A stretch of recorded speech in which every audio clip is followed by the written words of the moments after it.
Kemudian untuk pertemuan kita ini, Bapak minta dulu dibuka lagi balik semua kameranya karena kita mau diskusi ini. Untuk topik yang pertama, siapa yang bisa menjelaskan? Topik yang pertama tentang pengertian aspek keuangan dalam bisnis.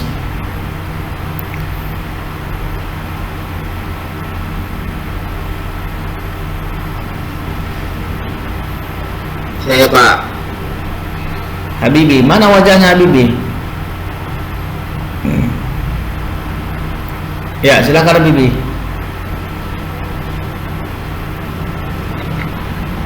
Aspek keuangan dalam bisnis merupakan aspek yang digunakan untuk menilai keuangan keseluruhan.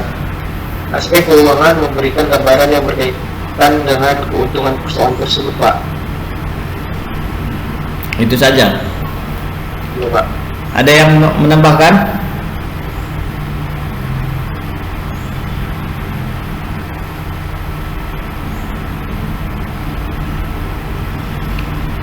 Habibi menjelaskan bahwa aspek keuangan itu berkaitan dengan laporan keuntungan dari perusahaan. Yang lain ada? Saya menambahkan, Pak. Ya, silakan Ragil. Aspek keuangan pada studi kelayakan bisnis digunakan untuk menilai keuangan perusahaan yang meliputi perolehan sumber dana, estimasi pendapatan, dan jenis investasi beserta biaya yang dikeluarkan selama investasi, serta proyek laporan keuangan yang terdiri dari laporan laba rugi, neraca, dan arus kas. Ya, sudah lebih lengkap ya. Jadi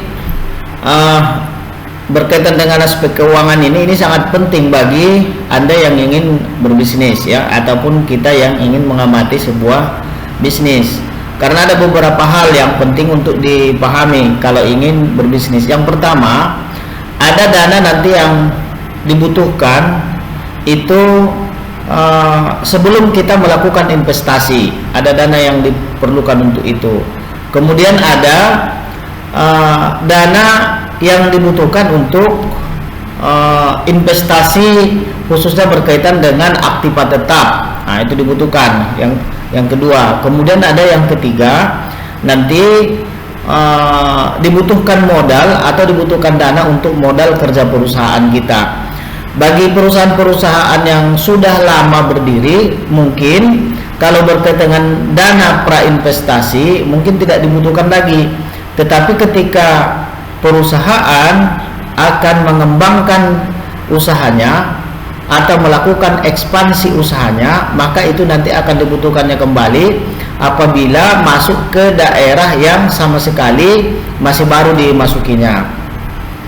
Misalnya untuk dana prainvestasi ya, seperti sudah kita bahas pada pertemuan-pertemuan sebelumnya bagaimana mendirikan perusahaan, maka tentunya ada biaya izin yang harus kita harus kita urus ya. Nah, adanya biaya-biaya izin dari perusahaan, karena tidak mungkin kita mendirikan perusahaan tanpa mendapatkan izin dari otoritas setempat. Nah, itu yang paling penting dulu ya.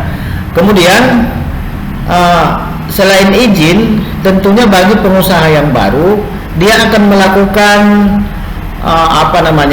survei terlebih dahulu atau biaya untuk penelitian terhadap suatu objek di mana perusahaan itu akan didirikan, dan itu membutuhkan orang-orang yang ahli. Misalnya kita mendirikan pabrik di suatu tempat, itu kan ada biaya untuk eksplorasi, istilahnya bagi perusahaan-perusahaan manufaktur itu, mereka akan eksplorasi dulu ya. Tentunya itu dibutuhkan biaya yang besar. Coba misalnya lihat perusahaan besar dari luar negeri, kalau mereka ingin investasi, misalnya melakukan atau mendirikan tambang emas, atau mendirikan perusahaan pengeboran minyak, atau perusahaan-perusahaan yang lainnya, itu justru biaya eksplorasinya itu sangat besar, bahkan bertahun-tahun. Nah, coba lihat misalnya yang di perusahaan tambang emas yang punya Australia di Tapanuli Selatan misalnya itu ya. Nah, itu hampir memakan waktu di atas 10 tahun melakukan biaya eksplorasinya itu. Jadi tidak sebentar itu biaya itu. Jadi memang itu harus disiapkan ya, dana izin dan biaya eksplorasi. Itu namanya dana yang kita lakukan prainvestasi. Nah, kemudian ada biaya nanti untuk modal tetap. Nah, investasi modal tetap. Kalau investasi modal tetap itu nanti kalau sudah dilakukan investasinya, maka kita membutuhkan dana ya, membutuhkan dana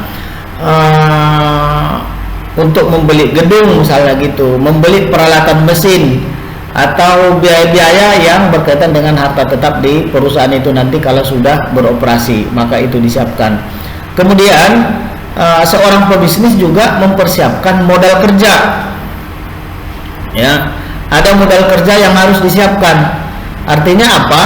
Kalau untuk modal aktiva tetap atau investasi tetap itu biasanya itu membutuhkan dana untuk jangka panjang. Sedangkan untuk modal kerja biasanya itu membutuhkan dana yang sifatnya jangka pendek. Kenapa? Karena dibutuhkannya juga dalam waktu yang harus di-cashkan dalam waktu-waktu yang relatif pendek. Biasanya itu di bawah 1 tahun. Misalnya ketika ingin membeli bahan baku, itu kan segera harus dibayarkan. Kalau tidak dibayarkan, maka bahan bakunya tidak akan datang. Kemudian biaya gaji karyawan itu sudah harus diperhitungkan, memang harus ada. Kalau kebiasaan di Indonesia kan orang digaji setiap bulan, maka dana itu harus dibayar setiap bulan. Bahkan ada orang yang digaji setiap minggu, ada orang yang digaji juga harian. Artinya bahwa dana modal kerja seperti itu harus tersedia dalam jangka yang pendek. Ada juga misalnya dana yang dibutuhkan untuk kegiatan sehari-hari atau dalam perusahaan biasanya disebut dengan variable cost gitu ya, biaya listrik, biaya apa namanya itu kalau sekarang untuk pembayaran paket data misalnya begitu. Kemudian ada juga biaya yang dipergunakan untuk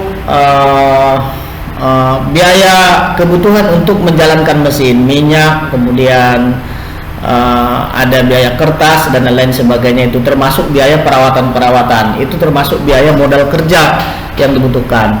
Jadi aspek keuangan harus bisa memperhitungkan itu, harus dikelayakan bisnis itu, harus bisa melingkupi itu, harus bisa mencakup itu.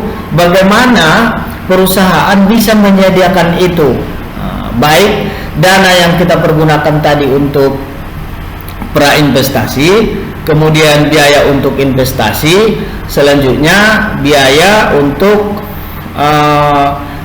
modal kerja ya. Oke, ada pertanyaan sampai di situ? Enggak Pak, cukup jelas Pak. Oke, kita masuk ke yang kedua. Yang kedua berkaitan dengan pentingnya aspek keuangan.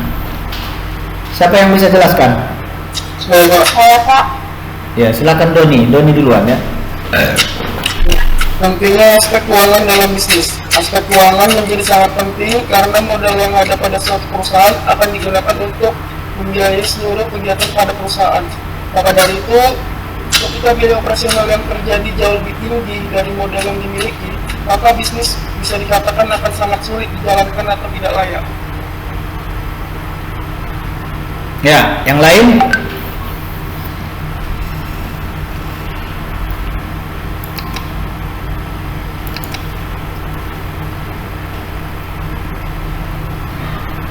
Halo? Saya Pak. Ya. Pentingnya aspek keuangan dalam bisnis untuk mengetahui perkiraan pendanaan dan aliran kas proyek atau bisnis sehingga dapat diketahui layak atau tidaknya rencana bisnis yang dimaksud. Apabila sebuah usulan rencana bisnis tidak ada perhitungan aspek keuangan, akan sulit melakukan pengukuran pada keberhasilan usaha, Pak. Ya, ya. Nah, itu cukup jelas ya bagaimana pentingnya itu. Bahkan ya banyak orang yang menyebutkan justru aspek keuangan inilah sebenarnya yang paling penting ya. pinjaman kepada lembaga non-bank, Pak. Pinjaman kepada lembaga non Bank. bank. Apa contohnya itu, Abi Pak? Seperti pinjaman ke koperasi simpan pinjam, BPR, atau pinjaman ke lembaga pembiayaan maupun leasing. Iya. Ada lagi yang berbeda? Lalu pinjaman ke bank, Nah, pinjaman ke bank. terus pasar modal dengan menerbitkan surat utang dan ditawarkan ke publik melalui pasar modal. Ya. Oke. Salsabila, apa yang ditulis tadi Salsabila? Venture capital, Pak. Apa? Venture capital. Apa itu? Coba jelaskan dulu. Dana ini dikelola oleh para profesional yang jeli mencari perusahaan dengan praktek bagus. Mereka juga secara efektif memantau kemajuan perusahaan tempat mereka berinvestasi, sehingga memastikan berkelanjutan dan pertumbuhan investasi mereka. Ya, Julia. Apa yang ditulis tadi Julia? Modal asing atau pinjaman dari perbankan, pinjaman dari lembaga keuangan lain, pinjaman dari perusahaan non-bank seperti dari koperasi, ada pinjaman dari teman, terus ada modal sendiri, Pak, terus ada dari cadangan laba dan setoran dari investor, Pak. Ya, itu sudah lengkap ya. Sebenarnya semua yang disampaikan itu sudah mencakup ya dari sumber-sumber dana yang dibutuhkan oleh perusahaan. Tapi yang perlu dipahami bahwa pada dasarnya sebenarnya ada dua ya sumber dana yang dimiliki sebuah perusahaan ataupun bisnis. Yang pertama namanya bersumber dari modal sendiri, kemudian bersumber dari modal asing. Nah, itu sebenarnya yang dua itu ya. Kemudian nanti untuk modal sendiri nanti akan kita bagi-bagi ya dalam kelompok yang lebih kecil seperti yang disampaikan oleh Tiara Monika. Data tadi ada misalnya tabungan pribadi, itu misalnya kalau secara pribadi. Tapi dalam konsep perusahaan biasanya modal sendiri itu nanti akan dilihat dari para pemegang saham ya. Nah, nanti mereka akan membeli saham. Dari saham-saham itulah kita mendapatkan modal. Kalau ternyata kekurangan, nanti modal itu akan bisa diterbitkan lagi saham baru ya. Saham baru itu boleh secara tertutup dan boleh secara terbuka ya. Secara terbuka itu maksudnya saham itu sudah dijual kepada orang-orang yang tadinya bukan pemegang saham di dalam perusahaan itu. Tetapi kalau misalnya dilakukan penjualan saham secara tertutup, maka itu nanti pembelinya hanya orang-orang yang sudah memegang saham memang di dalam perusahaan itu. Jadi ada dua bisa kita lakukan ya, saham secara menjual saham secara tertutup atau menjual saham secara terbuka ya, apabila kita masih kekurangan modal itu ya. Kalau secara tertutup itu hanya kepada pemegang saham yang sudah bergabung, kemudian secara terbuka kepada pihak-pihak di luar perusahaan. Kemudian ada lagi sebenarnya yang bisa didapatkan dari modal sendiri itu. Dari mana didapatkan? Seperti tadi disampaikan Julia itu ya, ada cadangan laba di dalam perusahaan itu ya, ada cadangan laba. Nanti bisa dicari apa itu cadangan laba. Kemudian ada juga laba yang belum dibagikan. Nah gitu ya, ada laba yang belum dibagikan kepada para pemegang saham. Itu bisa dipergunakan untuk sementara. Di mana keuntungannya kalau kita mempergunakan modal sendiri ya? Ada keuntungan tapi ada juga kelemahannya ya. Keuntungannya kalau modal sendiri itu relatif misalnya mudah didapatkan ya, karena memang dana itu sudah tersedia di dalam perusahaan. Kemudian kalau dari modal sendiri ya, perusahaan tidak perlu membayar bunga terhadap modal sendiri itu. Kenapa? Karena memang kalau kita pribadi ya kan nanti keuntungan adalah yang kita dapatkan, tidak mendapatkan bunga. Kalau pemegang saham yang kita bayarkan kepada mereka itu hanya sebatas saja dividen bagi hasil yang kita bayarkan kepada mereka. Jadi risikonya cukup kecil kalau kita ingin mendapatkan modal dari dalam perusahaan atau disebut dengan modal sendiri. Lain lagi modal laba yang ditahan juga itu tidak memiliki risiko, hanya mempersiapkan pengembalian modal itu terhadap perusahaan. Tetapi ada juga kekurangannya ya. Kekurangannya ya biasanya dananya sangat terbatas ya. Nah, makanya tadi kalau pemegang saham pun dia akan melihat juga ya bagaimana laporan keuangan. Itulah pentingnya laporan keuangan itu.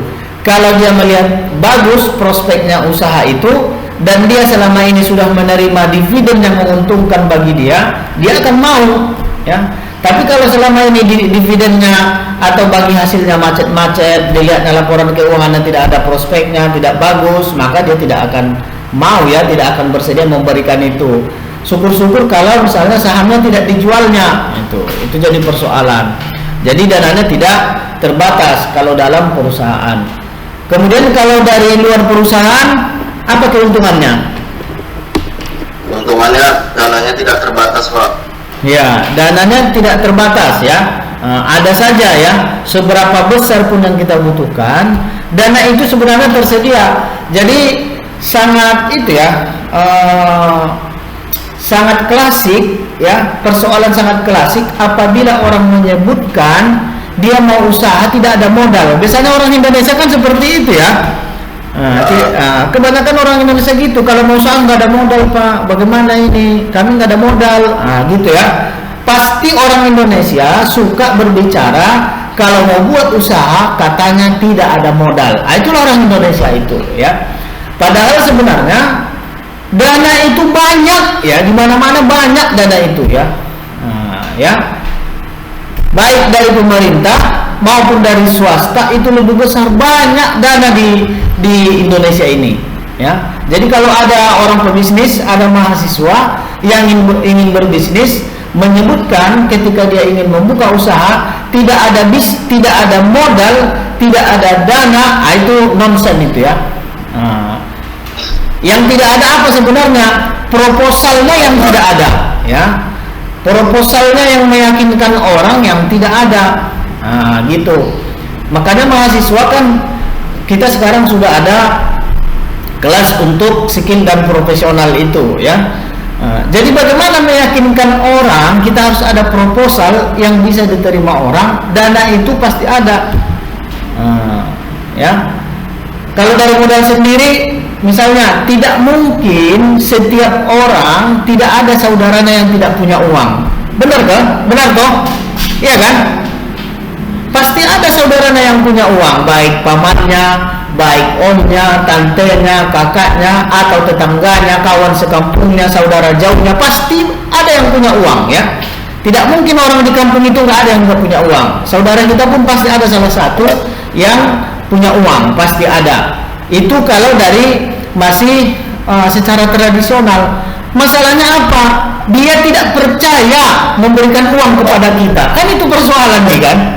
Tidak percaya kalau datang Raja Prayoga minta sama abangnya, padahal abangnya kandung nih ya, punya uang banyak, datang Raja Prayoga minta modal, nggak mau abangnya. Kenapa? Raja Prayoga tidak bisa meyakinkan abangnya dari rencana keuangan yang ditawarkannya, dia hanya mau minjam aja. Buktinya seperti apa orang Indonesia tidak bisa dipercaya ya?